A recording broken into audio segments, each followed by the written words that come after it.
parte del nuevo pacto es que ahora las leyes ya no van a estar escritas como antes, sino que ahora el Señor las escribió en tu mente y en tu corazón.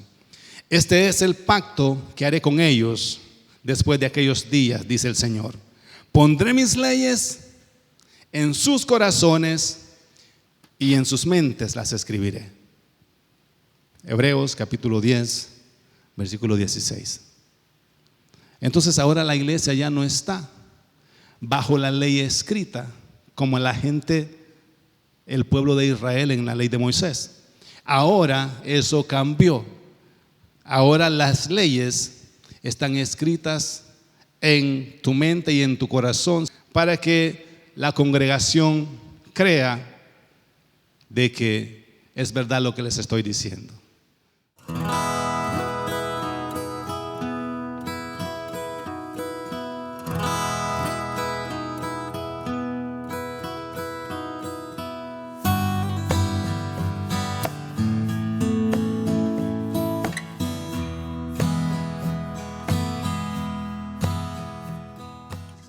Entonces la gente nunca sale quejándose de que lo estafaron en la discoteca.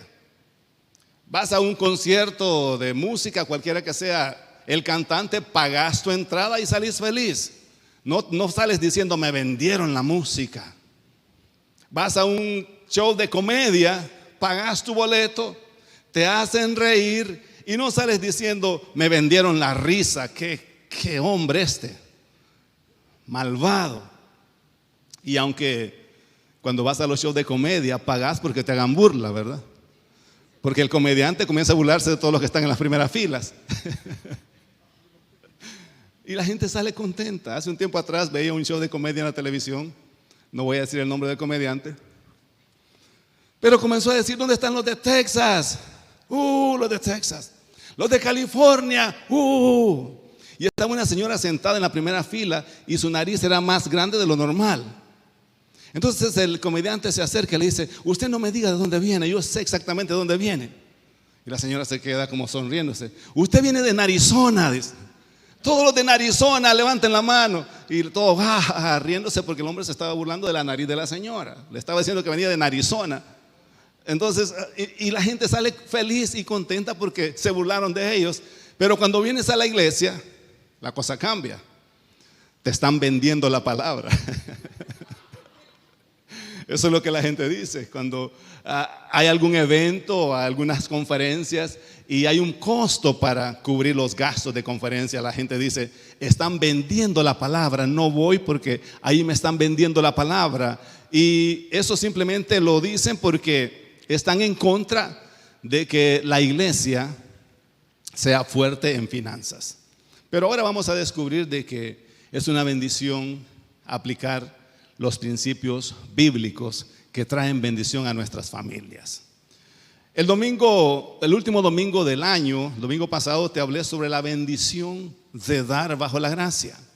Y te explicaba un poco los principios de lo que es las primicias, cuál era la ley para las primicias de traer los primeros frutos. Cuando tú cosechabas el primer cordero de cuando paría la oveja. Te enseñé sobre las ofrendas, que habían diferentes formas de ofrendar. Habían ofrendas para la culpa, habían ofrendas para el pecado y habían diferentes ofrendas que tú dabas no voluntariamente, sino como parte de una ley. El ofrendar en el Antiguo Testamento habían diferentes ofrendas y era como para cumplir algo que ya estaba escrito. Cuando tú ofendías a alguien o cuando tú pecabas, traías un cordero como una ofrenda para el pecado. Y existía siempre la ofrenda voluntaria, la ofrenda que sale del corazón, la ofrenda que habla de lo mucho que tú amas a Dios y de la honra que tú le das a Dios cuando ofrendas. Entonces hablamos de la ofrenda y terminé hablando de lo que es el diezmo. ¿Se recuerdan? Hablamos de que el diezmo ya para nosotros no es una ley escrita como para la nación de Israel. Y que cuando te predican el pasaje de Malaquías, en la mayoría de ocasiones que lo he escuchado explicar, lo explican incorrectamente. Porque la gente dice, si usted no diezma, le está robando a Dios. Y quiero comenzar ahí para continuar con lo que terminamos enseñando el domingo pasado. Malaquías 3, 8 y 10. Te hablé de que el diezmo representaba honor, honra. Que no era el hecho de que Dios estaba molesto porque no habían diezmado. Dios estaba molesto porque no lo habían honrado. Dios dice, me llamáis Padre, pero ¿dónde está mi honra? Me llamáis Señor, pero ¿dónde está el respeto? Porque han sacrificado el animal cojo, han sacrificado al animal enfermo y no les ha importado romper la ley que está escrita con relación a los sacrificios. Al final termina diciéndole, preséntenle este animal cojo a su príncipe para ver si lo va a aceptar. Entonces Dios está molesto porque la nación no lo ha honrado debidamente, y en eso estaban fallando también en sus diezmos y en sus ofrendas. Entonces el versículo 8 de Malaquías 3 dice, ¿robará el hombre a Dios? Pues vosotros me habéis robado. Y dijisteis, ¿en qué te hemos robado? En vuestros diezmos y ofrendas. Malditos sois con maldición, porque vosotros, la nación toda, me habéis robado. Traed los diezmos al alfolí y haya alimento en mi casa, y probadme ahora en esto, dice Jehová de los ejércitos, si no os abriré las ventanas de los cielos y derramaré sobre vosotros bendiciones hasta que sobreabunde. Entonces este trato que Dios tenía con la nación de Israel era parte de un pacto que había con ellos. Y el pacto era, como lo he explicado en otras ocasiones, que si tú eres fiel en esto, yo te voy a ser fiel también. Si ustedes diezman, yo voy a abrir las ventanas de los cielos. O sea, era parte del pacto, era parte de un contrato. Entonces en la iglesia se usa este versículo y se predica de la misma manera. Y la gente te dice, si usted no diezma, le está robando a Dios. Pero ese es un error. Y yo quiero explicártelo correctamente a la iglesia y a aquellos que a través de las redes sociales puedan estar tomando notas o discutiendo lo que estoy diciendo, cualquiera que sea la circunstancia. Pero es un error. La razón por la que Dios les dice que le estaban robando era porque había una ley que decía que tenían que diezmar bajo ese pacto. Pero tú y yo no estamos ya bajo esa ley escrita. Entonces no me pueden acusar de robo si no hay una ley que me condene. ¿Me estás siguiendo? O sea, si yo te robo la billetera, hay una ley que protege al dueño de la billetera, que dice que él tiene el derecho a su propiedad, a la propiedad ajena. Entonces yo le robo la billetera al hermano Hernán y él me puede acusar con la policía, y la policía viene y me dice, usted rompió una ley que tiene que ver con el respeto a la propiedad ajena y agarró algo que no es suyo, entonces a la cárcel. Hay una ley que me condena. Pero en este caso, la ley que condenaba a la nación de Israel por no diezmar ya no existe. Entonces nadie me puede venir a decir a mí que le estoy robando a Dios. ¿Bajo qué ley? ¿Está haciendo? Si alguien me dice, usted le está robando a Dios porque no diezma, primero me voy a molestar porque me está llamando ladrón. Y tengo toda la razón de enojarme. Porque si alguien me acusa de ladrón, tiene que acusarme con leyes. Pero bajo una ley que ya no existe, nadie me puede acusar ni te puede acusar a ti. Dale un aplauso al Señor. Eso es así. Yo no le puedo decir a la iglesia que no diezma, le están robando a Dios, porque ya no hay una ley que respalde eso para mí. Porque la ley que respaldaba a este trato fue cambiada, fue eliminada. Cristo vino y quitó esa ley y estableció un nuevo pacto. Entonces dice la Biblia que Jesucristo vino y eliminó el acta que nos era contraria. Y te voy a explicar. En el Antiguo Testamento, el pacto antiguo estaba basado en dos actas. Una acta que provocaba bendiciones, estaba escrito estas bendiciones te van a venir si haces todo esto, firmado con sangre. Y estaba otra acta que decía, estas maldiciones te van a seguir y te van a alcanzar si no haces lo que el otra acta dice.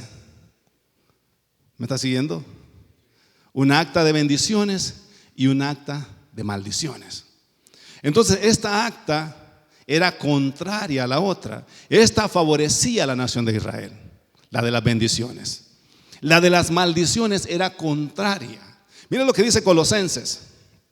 Porque Jesucristo anuló el contrato que por ley condenaba con maldición el no diezmar, pero no eliminó las bendiciones y los beneficios de diezmar. Esto lo tienes que entender con claridad. Jesucristo anuló el acta que por ley condenaba con maldición a los que no diezmaban, pero no anuló la bendición del diezmo. Entonces Colosenses, versículo 13 al 17 dice: y vosotros, estando muertos en pecado y en la incircuncisión de vuestra carne, os dio vida juntamente con él, perdonándoos todos los pecados. Y el 14 es lo que te estoy hablando. Anulando el acta de los decretos que había contra nosotros, que nos era contraria, las actas de las maldiciones, quitándola de en medio y clavándola en la cruz, y despojando a los principados y a las potestades, los exhibió públicamente, triunfando sobre ellos en la cruz. Alguien le dice al que está a tu lado: el diablo no me puede ganar, porque fue vencido, fue derrotado. Por tanto, dice Pablo, nadie os juzgue en comida o en bebida, o en cuanto a días de fiesta, luna nueva o días de reposo, todo lo cual es sombra de lo que había de venir, pero el cuerpo es de Cristo. O sea que ya nadie te puede decir: hermano, usted está pecando si no guarda el sábado. Si usted celebra su cumpleaños, está en pecado. Si usted celebra la Navidad, está en pecado. Nadie te puede juzgar por días de fiesta ni por nada de eso. Esta era cosa del Antiguo Testamento. Jesucristo vino y anuló el acta que condenaba si uno hacía lo que la otra parte decía. Eso es lo que está diciendo Pablo, que Jesucristo anuló el acta de los decretos que nos era contraria. Y Pablo es específico: no anuló la que nos beneficiaba, anuló la que nos era contraria. ¿Alguien le da un aplauso al Señor? ¿Se alegran por eso? Entonces, en el acta que nos era contraria estaba la maldición activada por no diezmar. Pero Pablo dice que Jesucristo anuló esa acta y la clavó en la cruz del Calvario. Ahora, el diezmar durante el tiempo de Moisés era una ley escrita, la cual ellos tenían que seguir. En efecto, para los israelitas en los tiempos de Moisés, en los tiempos de la ley, pecar tenía que ver con no cumplir lo que la ley decía. En nuestros tiempos, pecar ya no es eso. Por eso es que tú no puedes andar buscando en la Biblia qué es pecado y qué no es pecado. Quiero ver si enamorarle a la mujer al vecino es pecado. Oh, sí, es pecado. Aquí dice: no codiciarás la mujer de tu prójimo. Bueno, sí, es pecado. No te puedes dirigir por lo que la Biblia dice que tienes que hacer o que no tienes que hacer. Porque ahora ya nosotros no estamos bajo la ley que dictaba en los tiempos de Moisés. Ahora nosotros estamos guiados por el Espíritu. El Espíritu te va a hacer sentir lo que no está bien delante del Señor, aunque no lo encuentres en la Biblia. ¿Estás siguiendo? Entonces a veces le gritas feo a tu señora y te vas a la Biblia a buscar donde dice: no le gritarás a tu esposa cuando estés enojado. No lo vas a encontrar. Entonces le puedo gritar y insultarla y no hay un versículo que me condene. Gloria a Dios. Pero hay un espíritu dentro de ti que te dice: ella es carne de tu carne, hueso de tus huesos. No la trates así. ¿Verdad que es mejor vivir bajo el Espíritu? Ser guiados por el Espíritu. Creo que las hermanas se están alegrando con esta palabra en esta mañana. Entonces, aún antes de que existiera la ley, ya existía el hábito de diezmar. Abraham diezmó y Abraham no estaba bajo la ley de Moisés. Mira lo que dice Génesis capítulo 14, 18 al 20. Génesis capítulo 14 del 18 al 20. Entonces Melquisedec, rey de Salem y sacerdote del Dios Altísimo, sacó pan y vino y lo bendijo diciendo: bendito sea Abraham del Dios Altísimo, creador de los cielos y de la tierra, y bendito sea el Dios Altísimo que te entregó tus enemigos en tu mano.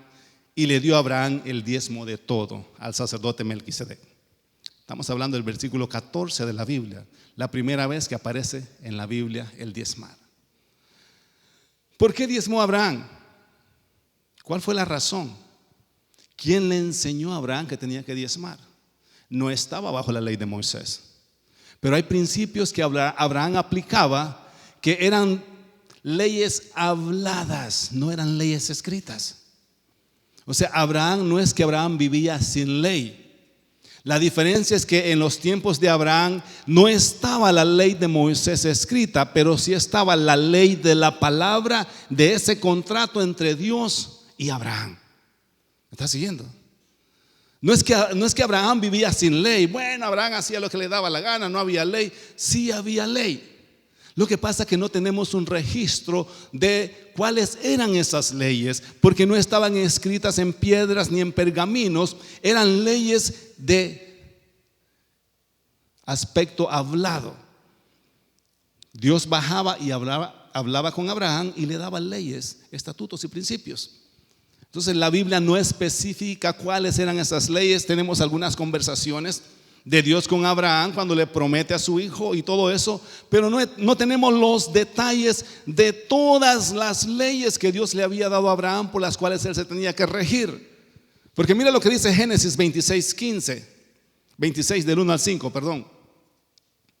Abraham ya ha muerto y ahora está su hijo Isaac, y hay una crisis económica.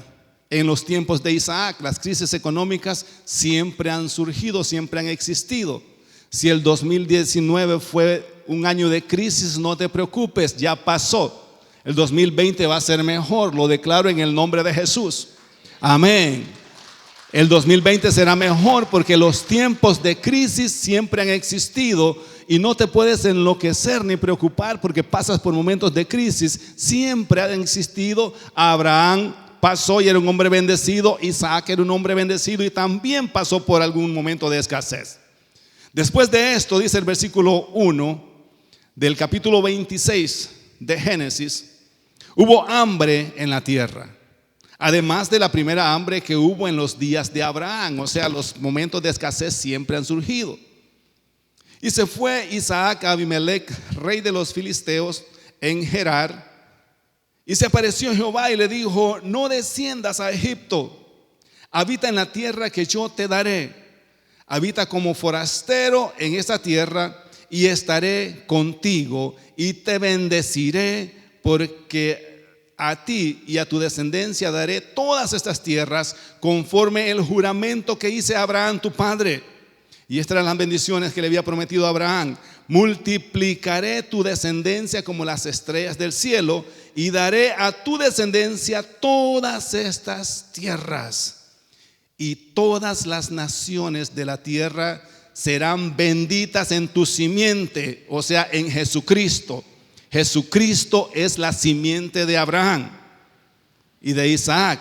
En otras palabras, aquellos que estamos bajo Jesucristo estamos bajo bendición. ¿Me está siguiendo?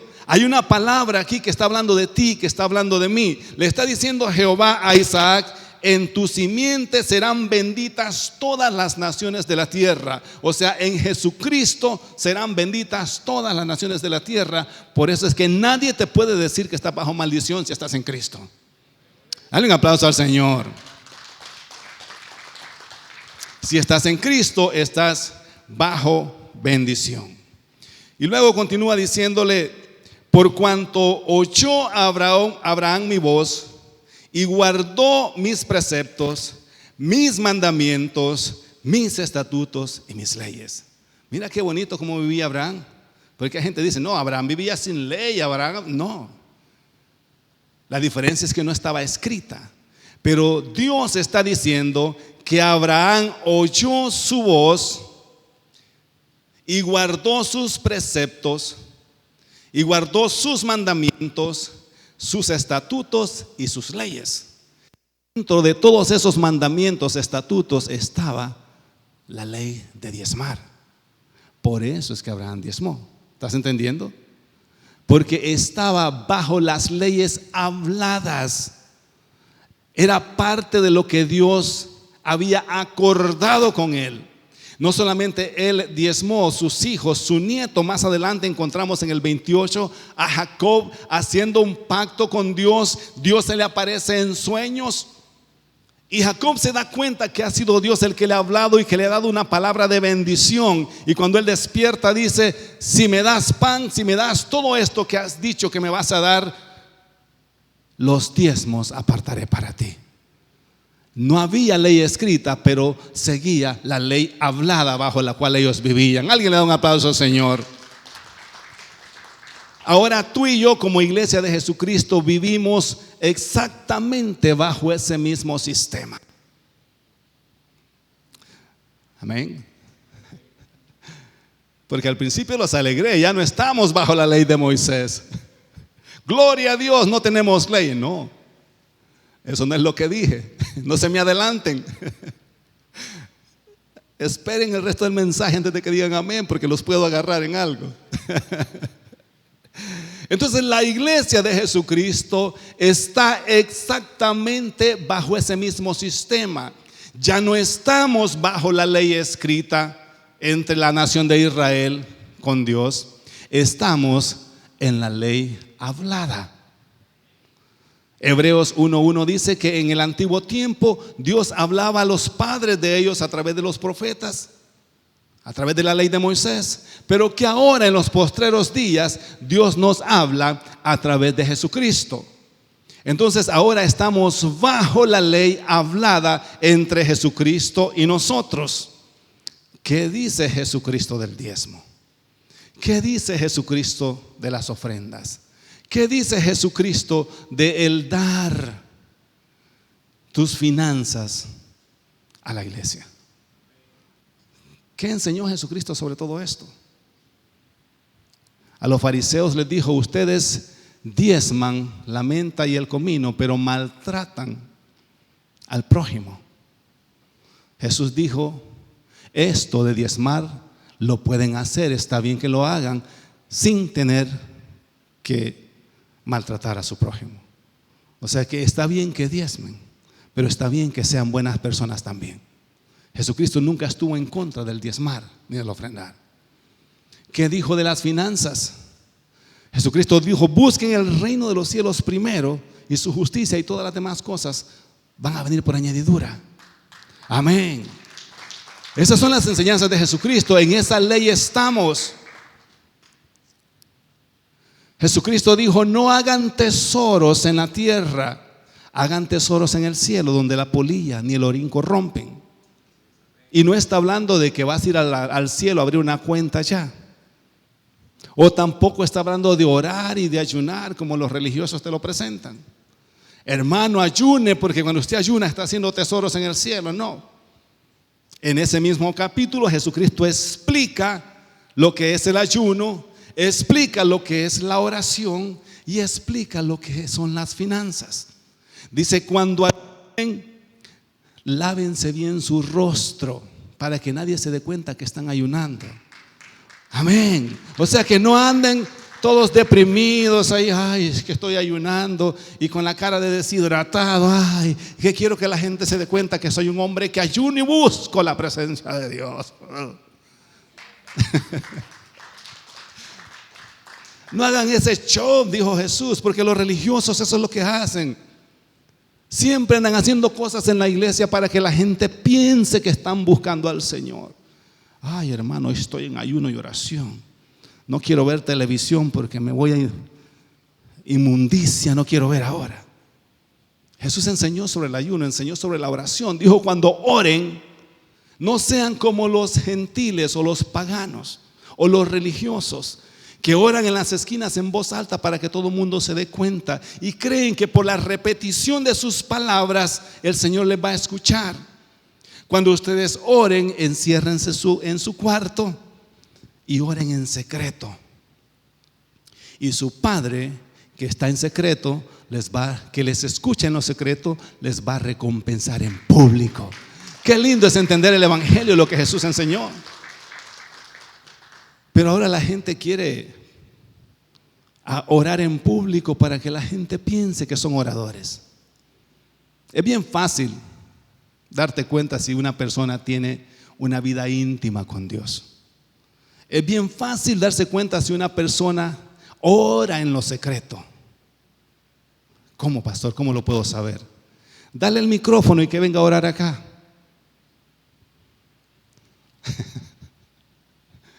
Ponlo a orar en público. Señor, híjole, Señor, ¿cómo le hago, Señor? ¿Qué te digo, Señor? Aquí, mira, Señor, aquí.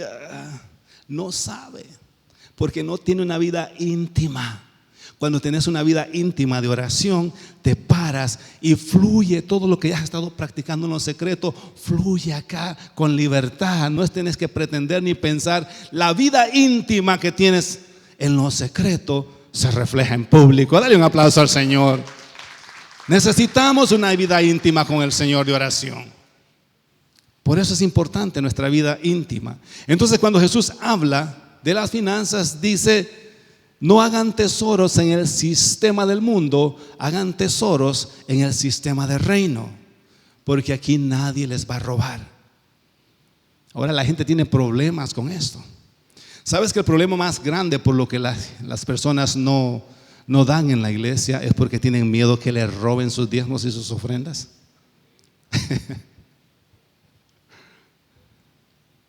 Ahora tengo una pregunta. Tú traes tu diezmo, tu sobrecito. No sé si alguien tiene un sobre por ahí que me lo preste para hacerlo más la dramatización. Pero tú traes tu diezmo a la hora de la ofrenda y vienes y lo depositas en el canastito. Gracias, hermano. Lo traes y lo depositas. Este diezmo lo agarra el ujier, se lo da al tesorero, el tesorero se lo presenta al pastor y de aquí cubrimos la renta, cubrimos los biles, o sea, todo lo que se necesita para el sostén de esta casa, bien administrado. Pero supongamos que tú traes tu sobre, tu diezmo, tus ofrendas de todo corazón, lo pones acá. Y a la hora de entregarlo, el tesorero lo escondió y se lo embolsó. Ahí van tus diezmos y tus ofrendas. Entonces el día lunes, el tesorero se va para el mall, saca tus $100, se compra un par de zapatos que están a medio precio, valen 200 y están a 100. Nadie se dio cuenta que el tesorero se robó tus diezmos y tus ofrendas. Y el domingo viene, cruza el pie, aleluya, gloria a Dios, en la línea de enfrente. No, estos no hicieron eso. Un ejemplo, ¿verdad? Pregunto, ¿te va a bendecir Dios más aquel del cual su diezmo se usó correctamente y te va a bendecir menos a ti porque alguien se robó tus diezmos? No, sería un Dios injusto. ¿Sabes lo que sucede? Que desde el momento que tú pones tu sobre en el canasto, estás activando todo lo que la Biblia dice que te va a suceder cuando das. Amén. Lo pusiste y activaste la ley del agradecimiento a Dios. Se activó la ley de gratitud. Estoy agradecido con Dios, por eso pongo mi diezmo. Se activa la ley de honra. Estoy honrando a Dios con mis bienes. Y se activan todas las leyes que están en Malaquías, que esas no las crucificó Jesús. Los beneficios de dar. Se activa el hecho de que Dios va a reprender al devorador por ti. Se activa lo que dice Proverbios: honra al Señor con tus bienes y nunca faltará alimento en tu casa, tus lagares siempre estarán rebosando, siempre habrá pan en tu casa. Todo eso se activa en el momento que lo das.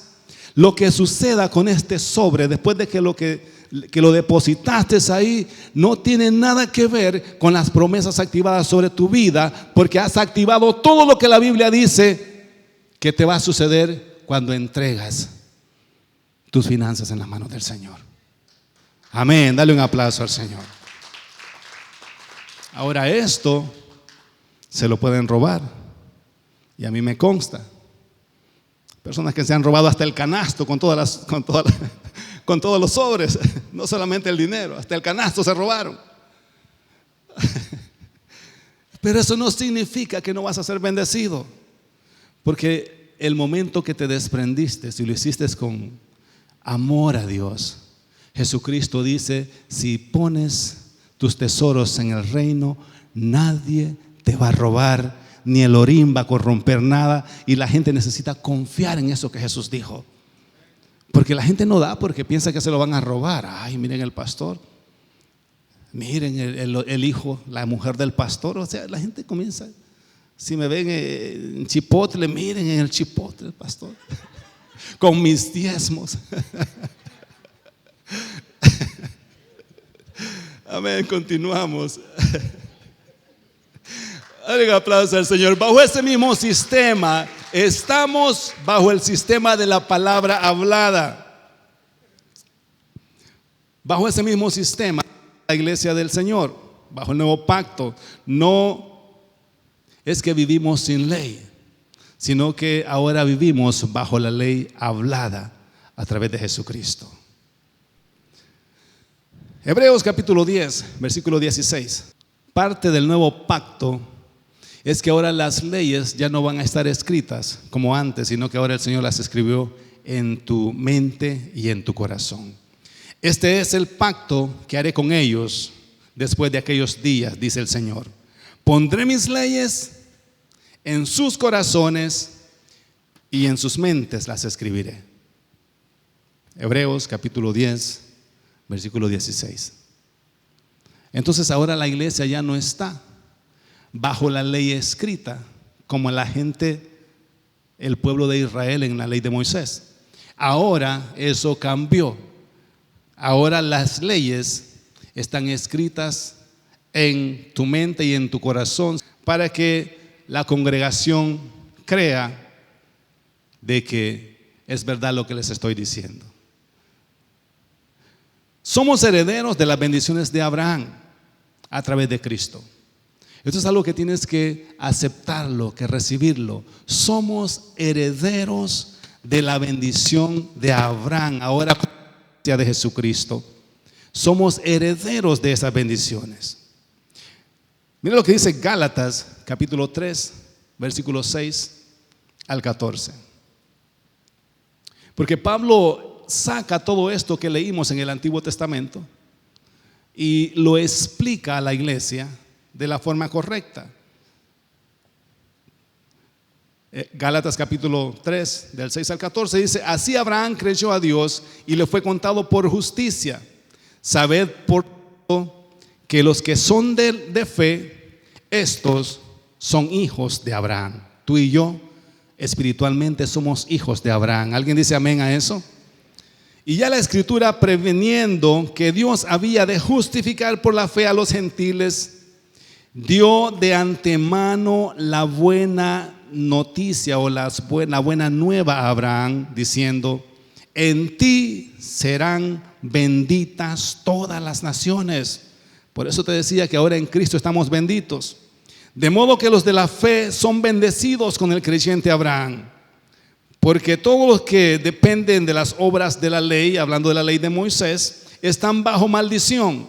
Pues escrito está: maldito todo aquel que no permaneciere en todas las cosas o las cosas escritas en el libro de la ley para hacerlas. Y que por la ley ninguno se justifica para con Dios, refiriéndose a la ley de Moisés. Es evidente porque el justo por la fe vivirá. Y la ley no es de fe, sino que dice: el que hiciere estas cosas vivirá por ellas. Cristo nos redimió de la maldición de la ley, hecho por nosotros maldición, porque estaba escrito: maldito el que muriera en un madero, para que en Cristo Jesús la bendición de Abraham alcanzase a los gentiles, a fin de que por la fe recibiésemos la promesa del Espíritu. O sea que a través de Jesucristo nosotros somos herederos de las bendiciones de Abraham. El mismo sacerdote que ministraba y bendecía a Abraham nos bendice y nos ministra bajo la gracia. ¿Te recuerdas que Abraham fue bendecido por Melquisedec y que le trajo sus diezmos a Melquisedec? Entonces ese mismo sumo sacerdote que bendijo a Abraham es el mismo que nos bendice a nosotros, porque ahora tú y yo espiritualmente somos hijos de Abraham, lo que está diciendo Pablo. Por eso es que ahora las bendiciones de Abraham han pasado a nosotros. Por eso es que Jesucristo elimina todas las maldiciones de la ley, para que ahora las bendiciones puedan alcanzarnos a nosotros. Por eso es que te decía, Jesucristo crucifica la parte de la ley que nos era contraria, pero no quitó la parte que nos beneficiaba. Entonces la parte de las bendiciones continúan al tiempo de la gracia. Alguien le da un aplauso al Señor por eso. Qué lindo es el Señor. Hebreos capítulo 7, versículo de 1 al 4. Porque este Melquisedec, rey de Salem, estamos en Hebreos 7, del 1 al 4, sacerdote del Dios Altísimo, que salió a recibir a Abraham, que volvía de la derrota de los reyes, y lo bendijo. Estamos hablando del versículo que ya leímos, a quien asimismo dio a Abraham los diezmos de todo, cuyo nombre significa primeramente rey de justicia. Eso es lo que significa Melquisedec, rey de justicia, y también rey de Salem, esto es rey de paz. Y quiero que vayas coordinando lo que este personaje representaba en los tiempos de Abraham. Dice que Melquisedec no tenía padre, no tenía madre, sin genealogía, que ni tiene principios de día ni principios de vida, sino hecho semejante al Hijo de Dios. Ese Melquisedec que bendijo a Abraham permanece sacerdote para siempre. Y te hace una recomendación: considerad pues cuán grande era este, a quien aún Abraham el patriarca dio diezmos del botín. Wow.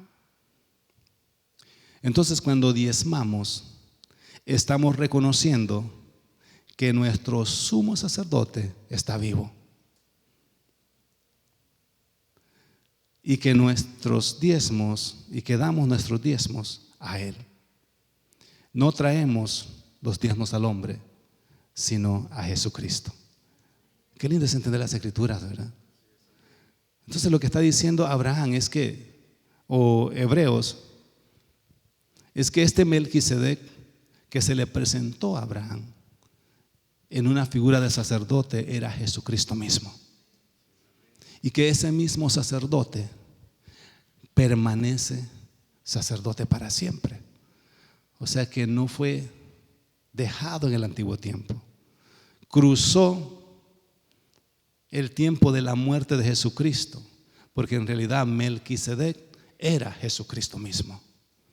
Y cuando tú reconoces que Cristo está presente, que Cristo está vivo, así como lo reconoció Abraham, entonces no tienes problemas con la ley del diezmar, porque ahora ya no estás diezmando porque lo dice Malaquías, ahora diezmas porque entendés que el sacerdote que le recibió los diezmos a Abraham sigue vivo. Y si Abraham le diezmó, y si él es nuestro padre, pregunto, ¿sus hijos no deberían hacerlo?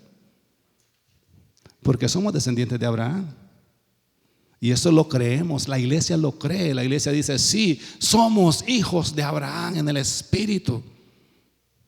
Sí, nuestro sacerdote está vivo, Jesucristo está vivo. Sí, gloria a Dios, Él vive en mí. Good question. Si entiendes que eres hijo de Abraham, si entiendes que Él vive, que vive en ti, entonces ¿por qué tenemos problemas para hacer lo que Abraham hizo? Traerle nuestros diezmos en reconocimiento de que Él nos ha bendecido, en reconocimiento de que Él es el más grande de todos los reyes que puede existir, que Él es el Dios todopoderoso. ¿Sabes por qué diezmó a Abraham? Porque entendió que ese era el Hijo de Dios. Porque cuando Melquisedec saca pan y saca el vino y lo bendice, pone su mano sobre Abraham, en el Espíritu se le fue revelado a Abraham que ese era Jesucristo. El pan representa el cuerpo, el vino representa la sangre, y Abraham lo recibe en el Espíritu y dice: este que me está bendiciendo no es Melquisedec, es Jesucristo, el Hijo del Dios viviente. Dale un aplauso a Él en esta mañana. Esa es la razón por que la iglesia diezma. No diezmamos porque nos obligan o porque le tenemos lástima al pobre pastor que no haya cómo pagar la renta. O porque ya lo miramos que cuando se arrodilla a orar hay agujeros con aire acondicionado en los zapatos y pobrecito, voy a diezmar para que el pobre compre un par de zapatos. Pablo dice: no den por necesidad. O sea, no estoy dando porque siento que necesitan. Damos por conocimiento, porque entendemos que todo lo que tenemos viene de Dios. Termino explicándote lo que he repetido. Diezmamos en agradecimiento por las bendiciones que Él nos ha dado. Diezmamos porque entendemos que Él es el sumo sacerdote y que sigue vivo en medio nuestro. Y diezmamos porque entendemos que hay una bendición que se activa cuando pones estos principios por obra. Ponte de pie.